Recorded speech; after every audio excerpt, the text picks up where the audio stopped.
नमस्कार। आज मैं आपके सामने आया हूँ पद्मासन के बारे में बताने के लिए।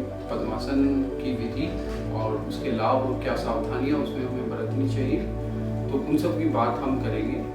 पद्मासन जो कि बहुत ही बेहतरीन आसन है, इससे घुटनों को मजबूत और लचीला बनाया जा सकता है। कमर के निचले हिस्से में रक्त के संचार को बढ़ाने में यह आसन बहुत कारगर है। मतलब पैर, जंघा, घुटने और पिंडियाँ, एंकल जॉइंट, यहाँ पे रक्त संचार बहुत तेजी से बढ़ जाता है और डाइजेशन अच्छा रहता है। शरीर सम स्थिति में होने की वजह से मन भी शांत होने लगता है और एकाग्र होने लगता है।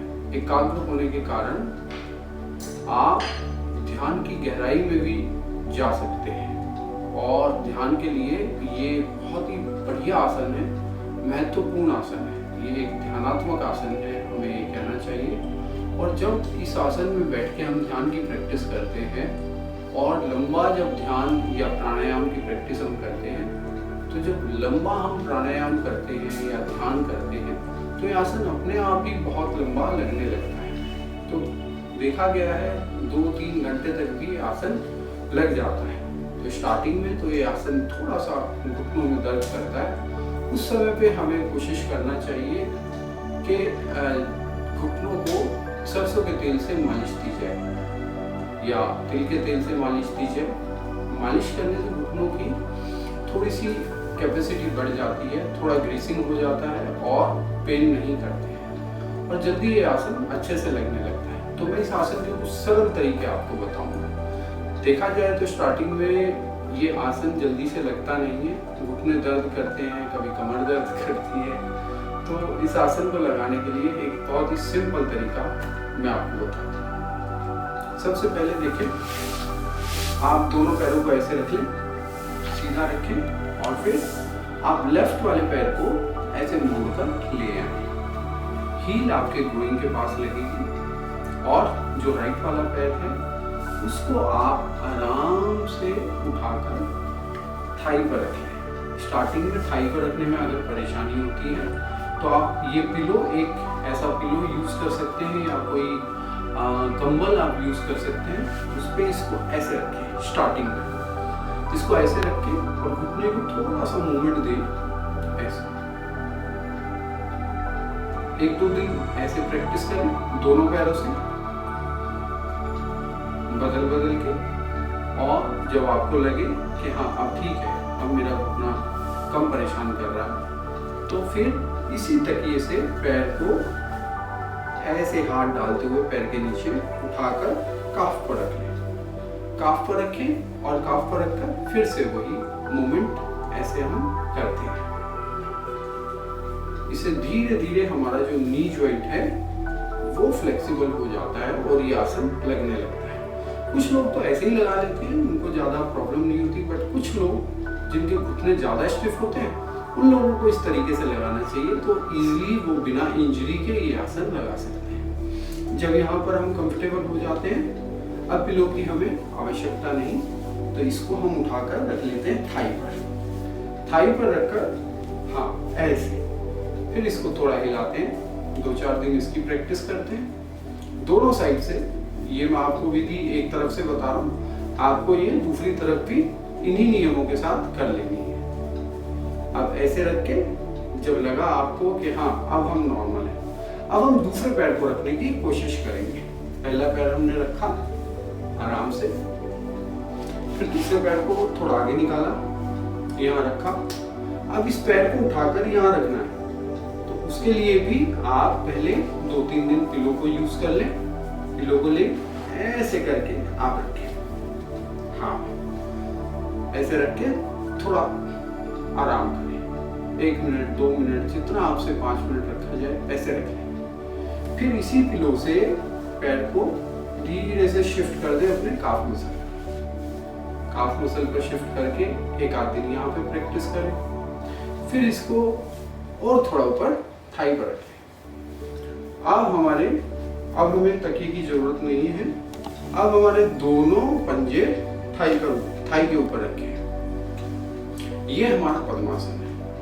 पद्मासन में आराम से आप ज्ञान मुद्रा लगाएं, बैठे प्राणायाम करें या ध्यान करें, कुछ भी आप इसमें करें, इसका अभ्यास बढ़ाएं, इस आसन को सिद्ध करें। जब 3 घंटे तक ये आसन लगने लगे तो सोचें ये आसन सिद्ध हो गया है। तो प्राणायाम की साधना या आप ध्यान साधना या धारणा की प्रैक्टिस, त्राटक की प्रैक्टिस जब आप करते हैं उसमें आसन बड़ा कारगर है, क्योंकि मन को एकाग्र कर देता है, ध्यान की गहराइयों तक हम जा सकते हैं। और जब आप प्राणायाम करते हैं या ध्यान करते हैं तो शरीर में कुछ हलचल होती है।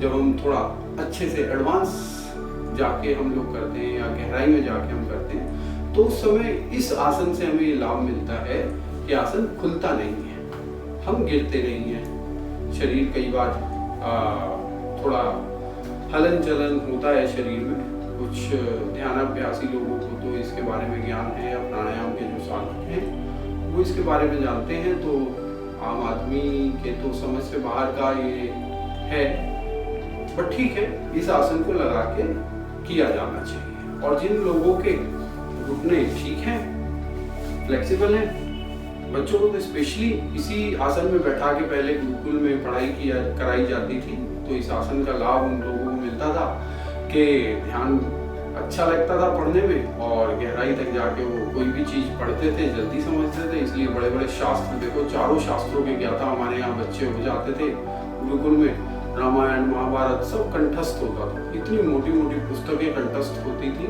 एक एक शब्द, एक एक मात्राएं उनको याद होती थी। तो ये आसन उसमें बहुत लाभ करता था। जिनके घुटने ठीक है वो इस आसन में इस तरह ये इम्प्रोवाइजेशन की उनको जरूरत नहीं है। तो सीधा बैठे, पैर सीधे किए, अब आए, आराम से राइट वाले पैर को उठाया, जंघा पर रखा, और फिर लेफ्ट वाले को उठाया, इसको राइट जगह पे रखा। ये हमारा पद्मासन।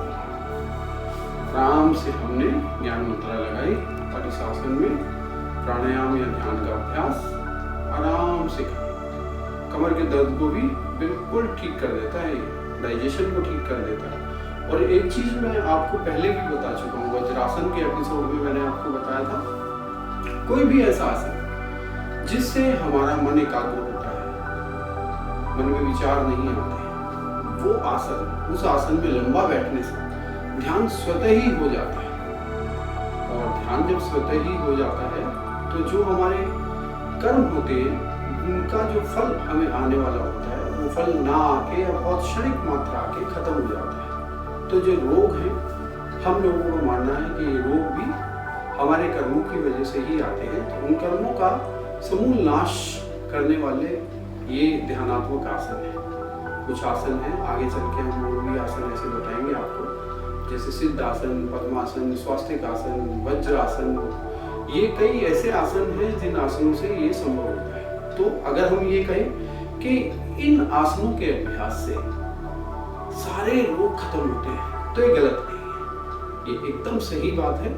इन आसनों के लंबे अभ्यास से सभी प्रकार के रोग, सभी प्रकार के दुख खत्म होते हैं, ये एकदम प्रूफ बात है।